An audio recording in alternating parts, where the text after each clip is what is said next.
What's up, guys? Welcome back to the channel. Today is a very exciting day. It's been a long day and been waiting for this clutch to pip. Today is actually day 53, so which is around the time that actually eggs should hatch. My first three clutches were hatching like around day 50, 51. So today is day 53 and we've got one or two pippers actually. So we're gonna go ahead and do an egg cutting. Before that, I'll show you guys the female that this clutch came from, and maybe show you guys the males too. But this is like a who's your daddy clutch, because I've been breeding this female for about 2 years now, and I've thrown different males to her. So we'll see. So I'll go ahead and show you guys the female, and then we'll go to the egg cutting part. So all right, guys, stay tuned. Okay, so this is the female.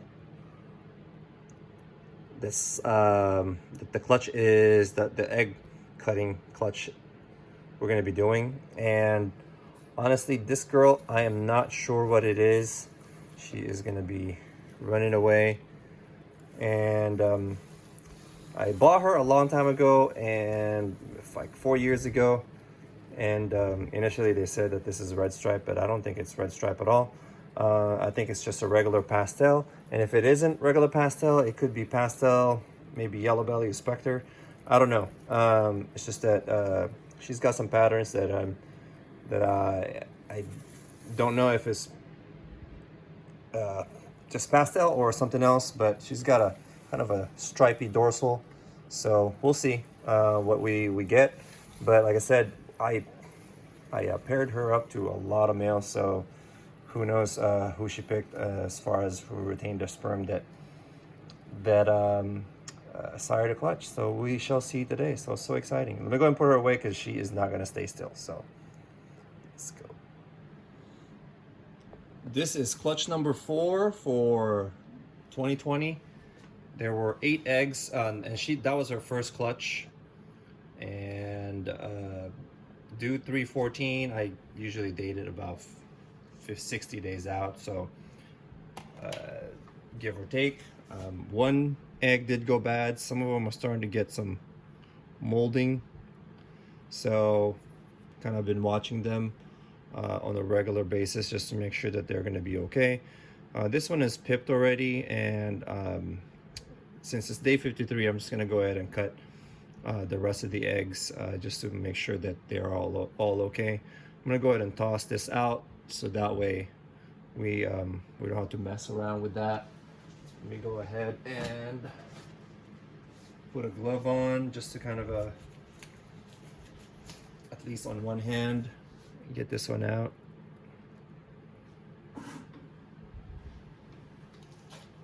Get that thrown out. So right there, the juice is starting to come out. Maybe we'll go ahead and cut this one first, and we can go from there. So let me get my handy dandy scissors, and let's get to the egg cutting part here.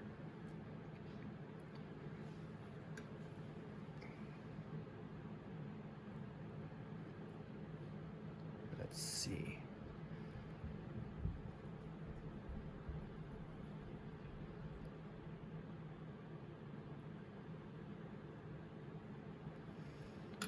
So let's see what we have.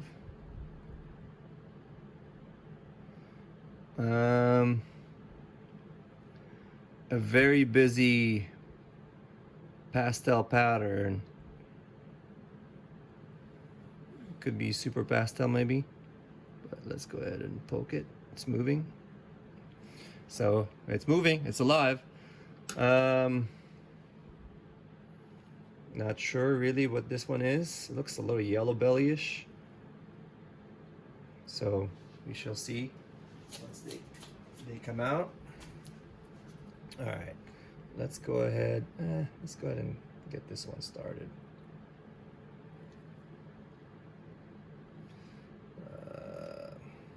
Yeah, the goop is coming out. This is really the fun part of breeding, right? You never know what you're gonna get. There you go. Okay, so one thing I didn't tell you is that the last male that I had locked with her is my lesser Sapphire, and from the looks of this one, I think this is pastel Sapphire. So I was right, because he was the one that locked with her right before she ovulated. And as far as my own theory, on my experience, every time that's the case, it's usually what happens, but it's not true all the time, because with my Enchi clutch, if you guys have watched that one, I've paired one male once in the very beginning of the season, and I've paired maybe 3 or 4 times with a different male that I really wanted to sire the clutch, but he didn't sire it. It was the first male, and from what I'm seeing, yep, that's right, because this is a lesser. So yep, there you go, it's moving. So this one looks like it's just a lesser, so we're not gonna mess around with that one too much. Single gene lesser, that one's ready to really come out, so it's gonna be cutting right there, heads up. So we'll go ahead and do that. Let me go ahead and cut this next one, the 4th one. It's gonna be a gusher here. I'm doing a video, so just my wife's checking up on me, thinking I'm crazy because I'm talking. Ooh, there you go. Oh, there you go. That's another, oh, sorry. That's another lesser Sapphire right there. I don't think it's pastel, but pattern's crazy. Oh, I can see it. Oh man, that's gonna be nice. That's gonna be nice right there. Oh yeah. Hopefully that one's a female, because I already have a male. I wanna hold back a female. Let's see. So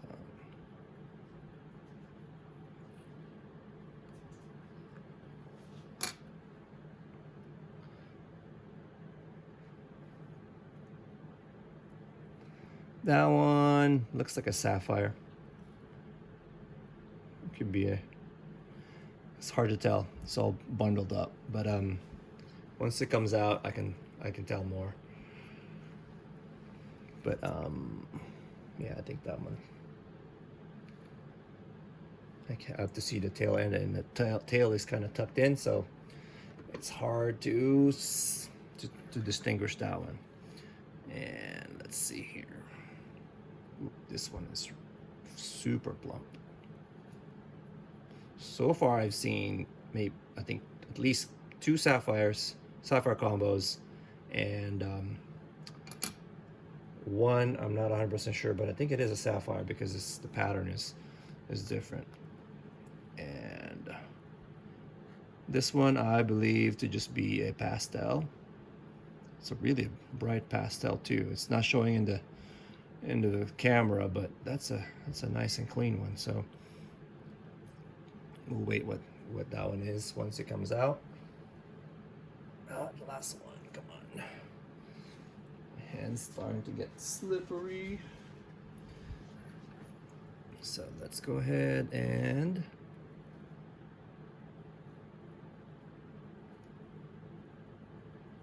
see some of these eggs are kind of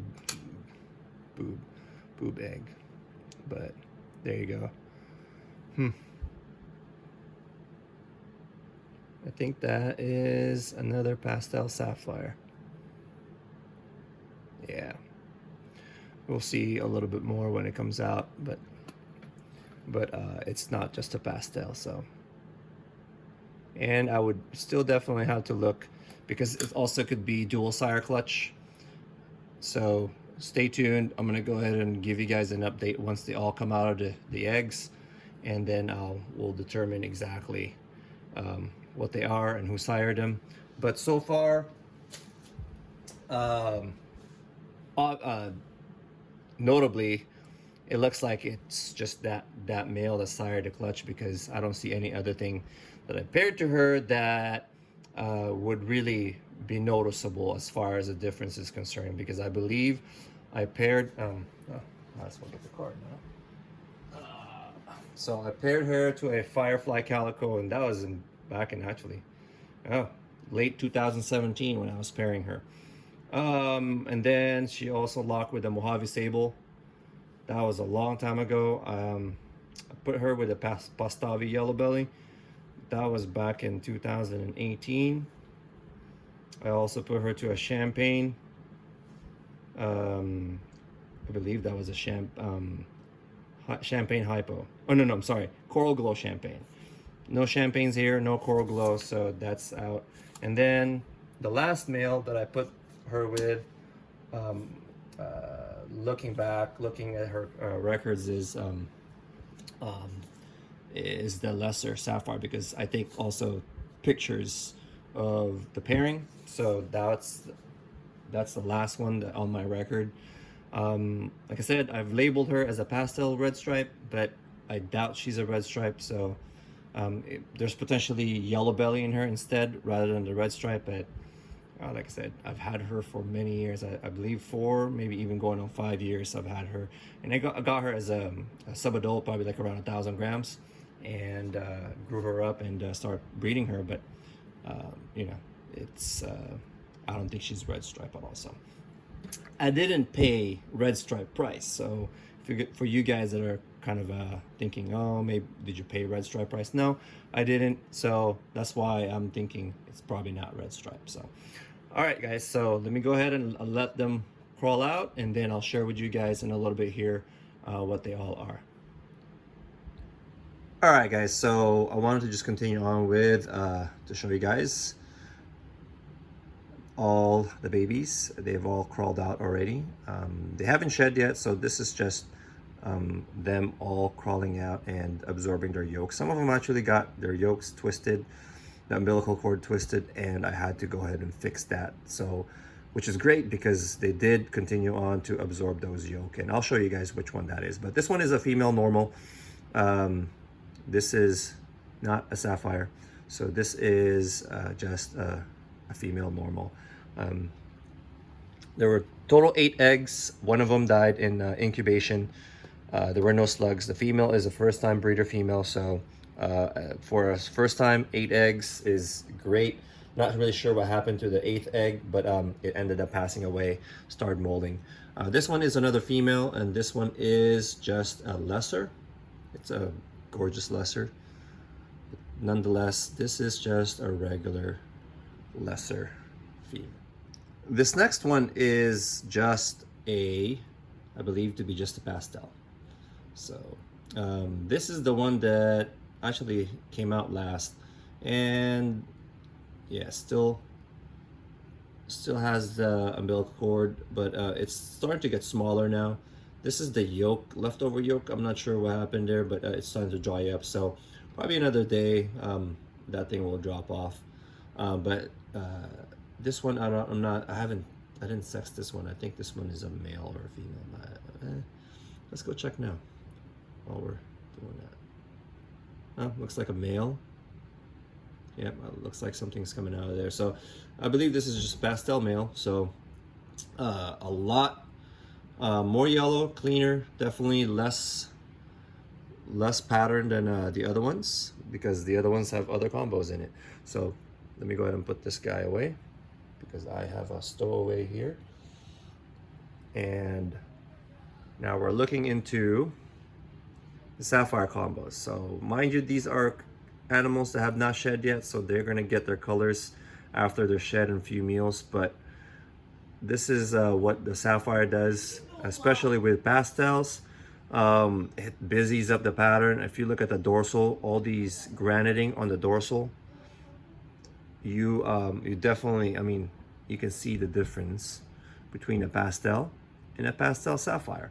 So it darkens it up. Definitely sapphire is a bit on the darker side, so I'm thinking actually of breeding one of my sapphires into blackheads, just to kind of see what it does, because I'll show you guys some of the babies here that I'm thinking maybe there's something there, and something maybe special will happen with blackhead. But there you go. That's another sapphire. I believe that one's a female. Here is another female sapphire. It's not as dark, but definitely have the same pattern. If you look at all these, the dorsal right there, all these squiggly lines or graniting on top, that's really the sign of a sapphire. And obviously the alien heads are super busy and graniting. So let me go ahead and put that one away. And this one is the one that actually was twisted but absorbed majority of the yolk after I've untwisted it, untangled the umbilical cord, so it was like a knot. But let me, this one is a little bit I believe this is a sapphire as well. Look at that head stamp right there. Not as prominent, but you can see the dorsal is still coming up, those dots right there, the patterns on the dorsal, it's definitely there. You can really see, I'll show you guys again. It's not, this is a regular pastel, this is a sapphire, just kind of a low expression sapphire. But you can see the body there with all these graniting, and look at that, the tail end reduced pattern. So that is, but this one is a male. So the two pastel sapphire females, one pastel sapphire male, and then there is this one. This is the triple. The pairing is a lesser sapphire, 2 pastel, and this is the triple combo. And I'm glad I hit it, because I really wanted to see it with the lesser. Now I'll show you guys in comparison what the lesser and a pastel lesser sapphire looks like. It's ridiculous as far as the difference. So you can see the graniting on the top, the dorsal. You can see the pattern, distortion on the side of the alien heads. I mean, you can't miss that. And this one is a boy also, so I may keep this guy to replace his dad, just because I eventually want to do super pastel sapphires with the lessers, because the super pastel sapphire, the pattern is really wicked crazy, and I think that's where it's at. I know a lot of people don't like the pastel, but for some reason the sapphire reacts to pastel in an extreme way, where the pattern just goes crazy. So this is a pastel lesser sapphire triple combo, the best one that we would have hit. And unfortunately we only have one, but I'm glad we hit one, because that's really what I wanted to see. I have other pastel sapphire combos that's coming up this year with other genes, so I'm hoping that they lay eggs. I did just post a picture on my Instagram of the Lemon Blast sapphire female that just laid 6 eggs for us. So I'm excited for that, because that is going to be an epic clutch. There's banana in that mix, so hopefully, and recessives. So we're getting this combo into the recessive gene. So look forward to that this year, and hopefully we can produce some visual hypos and visual clowns next year. But this is an awesome combo right here, and this is why I'm thinking blackhead might be, because the blackhead, even leopard, kind of does this to lesser, and there's very few combos that changes the lesser pattern quite a bit, you know, or drastically. So but this kind of reminds me of leopard. This kind of reminds me also of the color tone is like a blackhead. So I'm super excited on what that combo would look like, blackhead sapphire, because sapphire is on the darker side too. So we'll see what that would look like. So next year I'll probably try that. My blackhead project right now is already kind of done. I've already figured out the males that I'm going to be putting with my blackhead females. So I'll do that for next year, so that way we can focus on different genes year after year. So, but yeah. And the good thing is, if some of the pairings that I have, the males that I pair, and the female, the blackhead female proves out to be het, then we might get some blackhead sapphire hypos next year, and maybe even some clowns. So, all right, guys, I don't want to make the video too long. If you guys have any questions on the genetics, please comment below or hit me up on my social media. If you guys want to know some availabilities, we still have a few. Just message me, text message me, or message me on my social media, Instagram, on Facebook. The links are all on the description. All right, guys, thanks for watching. Hit the subscribe button, smash that like button, and till next time.